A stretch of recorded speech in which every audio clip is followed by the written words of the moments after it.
Hello and welcome. You're watching DD India. I'm Gautam Roy and this is Express News, where we get you the day's top 100 developments in a flash. Let's begin. Prime Minister Narendra Modi laid the foundation stones and dedicated to the nation multiple developmental projects in Bihar's Caracat earlier today. Boosting the power infrastructure in the region, Prime Minister Modi laid foundation stones for the Nabinagar Super Thermal Power Project, various road and rail projects as well in that part of Bihar. Addressing the gathering for the inaugurations and unveilings, Prime Minister Modi said that a long-pending demand of the people of Bihar for modernizing the terminal of Patna Airport has now been fulfilled. Speaking on Operation Sindoor, Prime Minister Modi said, "New India stands for immense power and resilience that the world witnessed when Indian forces destroyed Pakistan's air bases and military installations within minutes." Earlier, the PM held a roadshow and greeted people at a public meeting in Bihar. Thousands gathered to welcome the Prime Minister in Caracat. Also in Uttar Pradesh, Prime Minister Modi laid the foundation stone and inaugurated multiple development projects aimed at boosting the region's infrastructure and connectivity. The PM also flagged off Kanpur Metro's new corridor between Chunniganj and Nayaganj. The section of Kanpur Metro Rail project is worth over 2,120 crore Indian rupees. The metro section includes 14 planned stations with 5 new underground stations integrating key city landmarks and commercial hubs into the metro network. And the PM also distributed PM Ayushman Yojana cards to beneficiaries above the age of 70 years on the occasion. Also in Kanpur, the PM again reiterated India's stand against terrorism. He said that India will not tolerate any nuclear blackmail, but added that Operation Sindoor is still not over. Defence Minister Rajnath Singh, aboard India's first indigenously built aircraft carrier INS Vikrant, warned Pakistan of the Indian Navy's might. He said that if Pakistan is serious about talks, it should hand over terrorists Hafiz Saeed and Masood Azhar to India as justice needs to be served. Defence Minister Rajnath Singh also said that Operation Sindoor is India's frontal assault against terrorism. If Pakistan resorts to anything evil, it will face Indian Navy's firepower. Home Minister Amit Shah visited Poonch to meet families affected by the recent Pakistani shelling and distributed appointment letters to the next of kin of civilians killed during the attacks. Addressing a gathering there, Amit Shah condemned Pakistan's actions on targeting civilian areas in Jammu and Kashmir. The minister said that India has sent a message that the nation will not tolerate any attack on innocent civilians. Now, India's diplomatic outreach following Operation Sindoor continues. An all-party Indian parliamentary delegation led by JDU MP Sanjay Kumar Jha is in Indonesia, where they met leaders of Nahdlatul Ulama Executive Board and gained support against violence. The all-party delegation led by DMK MP Kanimori, who is in Riga, Latvia, held meetings with delegation from Latvia. The delegation from the Latvian side was led by chairperson in the Foreign Affairs Committee in the Latvian Parliament. Also, the all-party delegation led by BJP MP Ravi Shankar Prasad on Friday visited Danish Parliament along with Deputy Speaker and member of the Presidium of the Parliament, Lars Christian Brask. India and the European Union have announced a joint naval exercise in the Indian Ocean. The joint exercise, scheduled for the 1st till the 3rd of June, will involve Indian Navy warships and 2 frigates. President Draupadi Murmu presented the National Florence Nightingale Awards 2025 to nursing professionals at Rashtrapati Bhavan. The awards recognize exemplary service and dedication in nursing. India's National Defence Academy, or NDA, marked a historic moment during its 148th passing out parade on Friday as the first group of 17 women cadets officially graduated. India registered a strong GDP growth for the January to March quarter at 7.4%. This growth beats expectations and outpaces the previous quarter-on-quarter rate of 6.4%. Addressing the CII Business Summit, Niti Aayog CEO has said that India aims to boost manufacturing's GDP share in the overall economy from 15 to 25% by 2047 when India completes 100 years of independence. There will be a focus on ease of doing business, skilling, MSMEs and technology. Also at the CII Annual Business Summit, India's Minister for Petroleum and Natural Gas, Hardeep Singh Puri, said that the government has lowered oil cess twice to lower fuel prices. He highlighted that India stands alone in reducing oil prices globally, defying international trends. India's premier stock market ended on a negative note on Friday. The BSE Sensex tanked 182 points to end at 81,451. And the Nifty 50 closed the session 83 points or 0.33% down at 24,750. The Indian rupee fell 9 paise as well to settle at 85.57 against the US dollar. The United States Court of Appeals has granted the Trump administration's request to temporarily pause ruling from the Court of International Trade that invalidated Trump's reciprocal tariffs and other duties. EU's trade chief said on Friday that the bloc is fully invested in reaching a deal with the United States to avoid sweeping tariffs. Stocks slipped in Asia on Friday following appeals court decision to keep President Donald Trump's tariffs in effect. The Nikkei dropped 1.2%. Hong Kong's Hang Seng also sank as well. Core inflation in Tokyo hit a more than 2-year high on persistent rises in food costs, keeping the central bank under pressure to hike interest rates further. The Israeli media has reported that Prime Minister Netanyahu has told the families of hostages held in Gaza that Israel has accepted the 60-day ceasefire deal presented by the US. Meanwhile, a Hamas official has said that a new Israeli-approved US plan for a Gaza truce fell short of its demands, but the group is still reviewing it. Now, this US plan for Gaza proposes a 60-day ceasefire and the release of 28 Israeli hostages in the first week in exchange for the release of Palestinian prisoners. French President Emmanuel Macron has said on Friday that France could harden its position on Israel if it continues to block humanitarian aid to Gaza. Asia's premier defense summit, Shangri-La Dialogue, kick-started today in Singapore. Emmanuel Macron delivered the keynote address. US Secretary of Defense Pete Hegseth has said he is committed to deter aggression by Communist China and increase security and stability in the region during his meeting with ASEAN defense officials on Friday. Also on the sidelines of the Shangri-La Dialogue, India's Chief of Defence Staff General Anil Chauhan interacted with Charles Fries, Deputy Secretary General for Peace, Security and Defence at European External Action Service. Macron and Singapore's Prime Minister Lawrence Wong have held a joint press conference after the ministers from both the countries signed multiple bilateral agreements. Ukrainian officials said on Friday that Russian forces launched a drone attack overnight that targeted Izmail, a Ukrainian town on the border with NATO member Romania. Kremlin spokesperson Dmitry Peskov said on Friday that Russia and Ukraine are expected to discuss the list of conditions for a ceasefire in the conflict in Istanbul next week, starting possibly Monday.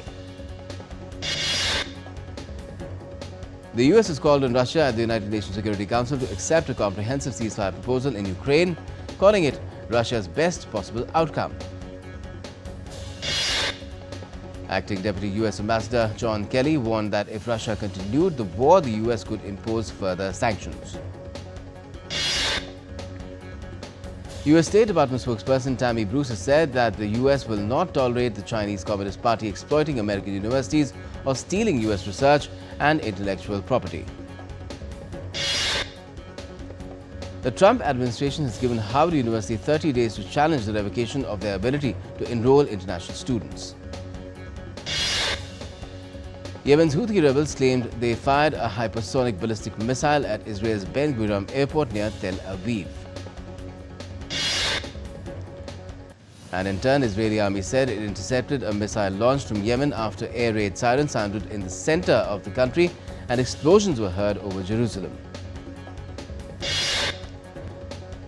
North Korean leader Kim Jong-un led a party meeting on strengthening the military and inspected an artillery drill next week. That's what state media KCNA has said on Friday. 4 people jailed in the landmark national security trial of the Hong Kong 47 accused of conspiring to commit subversion were freed on Friday after spending 4 years behind bars. Somaliland's President Abdi Rahman Mohamed Abdilali has inaugurated a liaison office in Nairobi, marking a significant diplomatic step between the self-declared state and Kenya. At least 8 people in Indonesia's West Java have been killed and about 10 are missing following a rock collapse at a quarry.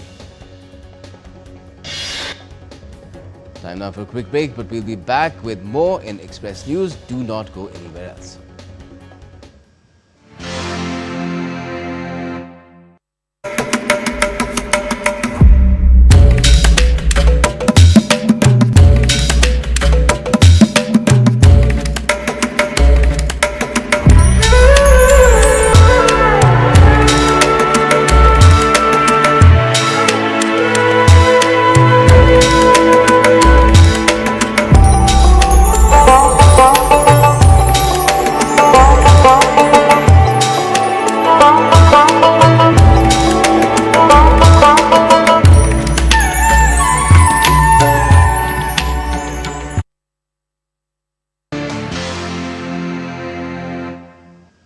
Welcome back. You're watching Express News on DD India, and let's take the show further.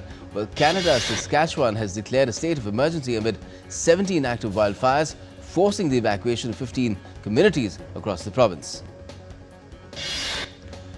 Over 200 wildfires have scorched Saskatchewan this spring, with satellite images showing thick smoke plumes rising across the landscape. Another region, Manitoba, has also declared a state of emergency, urging thousands to evacuate northern and eastern regions as wildfires intensify further. Southern Spain is also facing its first extraordinary heat alert of the year, with temperatures soaring to 40 degrees Celsius, affecting residents and tourists in cities like Cordoba. The Swiss village of Blatten was partly submerged following the collapse of the Birch Glacier in Switzerland's southern Valais region. A deep depression over Bengal has weakened and is now moving north-northeast at 20 km per hour, according to the Indian Met Department.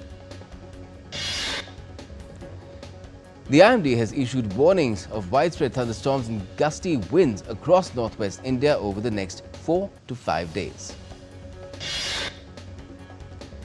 Extremely heavy rainfall is forecast for northeast India, including sub-Himalayan West Bengal and Sikkim, through the 31st of May, which is tomorrow. Assam's Guwahati city has witnessed severe waterlogging following heavy rainfall, disrupting daily life in several areas of the city. Heavy rains and strong winds lashed Kerala as well, flooding homes and prompting over 1,200 residents to take shelter in relief camps. 5th Manipur Shirui Lily Festival 2025 is being celebrated in the state. The 4-day annual celebration is a vital initiative by state government to boost tourism. The Medina of Iraid on the island of Jerba has become home to Jerba Hood, an open-air street art museum that has attracted numerous visitors since its creation. From the Kremlin to the Buckingham Palace, Russian-bred lilacs by Soviet-era breeder Leonid Kolesnikov bloom in top gardens worldwide. A wildlife enthusiast spotted a rare golden eagle in the country of Northumberland. The bird was considered extinct in England. Rabat in Morocco hosted Africa Day celebration with exhibitions to promote African unity and cultural diversity, aligning with its vision for continental integration. Restoration work has begun on the Paradise Garden mosaic in the ancient city of Pere. 1500-year-old mosaic is undergoing restoration. Renowned British street artist Banksy has revealed his latest artwork. Banksy, who keeps his identity hidden, has earned worldwide acclaim for his subversive street art. A replica of Christopher Columbus's flagship Nao Santa Maria is now open to the public at London's St. Catherine Docks Marina. Saudi Arabia is preparing to welcome more than 1 million Hajj pilgrims amid punishing summer heat with artificial intelligence, more shade and misting machines. Guatemalan indigenous people make offerings during the prayer for rain ceremony at the Chicabal Lake, which is sacred to Mayan people. A unique cafe where distressed residents of the capital of Ukraine find solace in the company of playful piglets. This is used as a form of soft therapy for war-scarred Kyiv residents. An audio-visual immersive space in New York is looking to recreate a live rock concert experience, what has already been accomplished for subjects like the paintings and the life of Vincent van Gogh. The Pride flag was raised over DC Mayor's office Thursday, marking the start of World Pride in the city. Faizan Zaki, a 13-year-old boy from the Dallas area, has won the 97th Scripps National Spelling Bee on Thursday in the 21st round of the contest finals. The historic Chongwu Pier in Gwangju hosted a fashion show where cats and dogs modeled the latest pet clothing collections, turning the centuries-old dock into a trendy catwalk/dog walk. Model and influencer Hailey Bieber, wife of pop star Justin Bieber, has sold her beauty brand Road to Elf Beauty in a $1 billion deal. She will stay on as Chief Creative Officer. Hollywood director Ryan Coogler, known for his hits like Black Panther, premiered his new film Sinners to a packed crowd in Clarksdale, Mississippi. A new documentary directed by Soo Kim featuring K-pop superstar Lisa is currently in production. Sony Music Vision has announced this at its inaugural content showcase in Los Angeles. Luxury brand Dior has announced that creative director Maria Grazia Chiuri has stepped down. Chiuri, known for her bold and feminist designs, led the brand since 2016.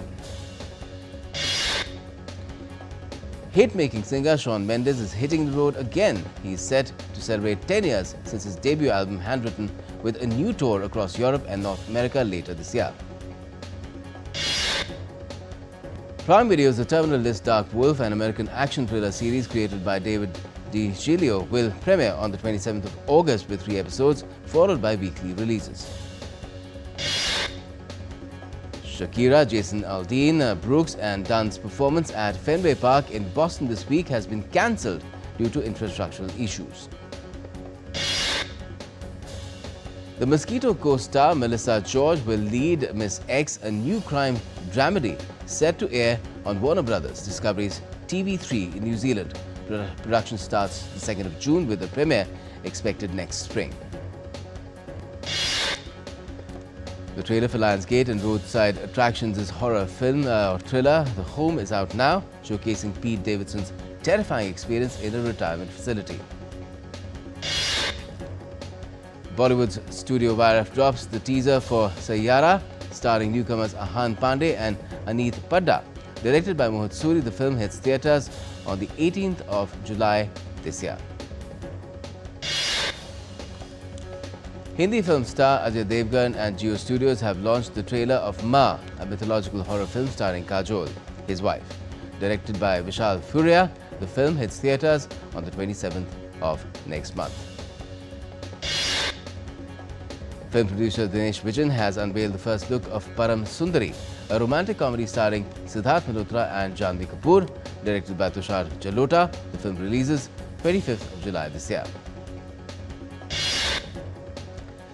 Hindi film Bhool Chook Maaf has exceeded expectations with a strong 45.41 crore Indian rupees in its first week. Its solid weekday numbers suggest the film continues its run until Houseful 5 releases next Friday. Sonakshi Sinha's psychological thriller Nikita Roy will now release on the 21st of June. It has been directed by her brother Kush S. Sinha. And June 2025 is packed with big Hindi film releases, including Houseful 5, which I mentioned, which arrives on the 6th of June, Sitare Zameen Par, with Amir Khan on the 20th of June, and Ma starring Kajol, I mentioned that as well, lands on the 27th of June. Prime Minister Narendra Modi met cricket sensation Vaibhav Sooryavanshi and his family members at the Patna airport and extended his best wishes to the 14-year-old sensation. Sooryavanshi, who turned out for the Rajasthan Royals, has been one of the breakout stars of the 2025 Indian Premier League season by scoring 252 runs, including a swashbuckling century. Gujarat Titans and Mumbai Indians are all set to lock horns in the eliminator match of the Indian Premier League on Friday. India's Sathwik Sairaj Rankireddy and Chirag Shetty have marched into the semi-finals of the Singapore Badminton Open with a convincing win over world number 1 Malaysian pair of Gofi and Noor Izzuddin on Friday. Olympic champion Zhen Qingwen has become the first woman to qualify for the French Open last 16 on Friday after a 6-3, 6-4 win over Canadian teenager Victoria Boko. Britain's Jack Draper fought off inspired home favourite Gael Monfils to claim a 6-3, 4-6, 6-3, 7-5 victory and reach the third round of the French Open. Another French player, Hugo Humbert, was forced to retire from his match against Jacob Fairley of Britain after taking a tumble on the court. India's Pooja Singh clinched gold in the women's high jump event with a personal best of 1.89 meters at the Asian Athletics Championship in Gumi City of South Korea on Friday. Another Indian athlete, Nandini Agasara, bagged gold in the women's heptathlon event. Also, India's Gulveer Singh has taken his second gold medal of the Asian Athletics Championships by winning the 5,000-meter race. And that's it for now as far as this edition of Express News is concerned. But for all the latest, keep watching DD India.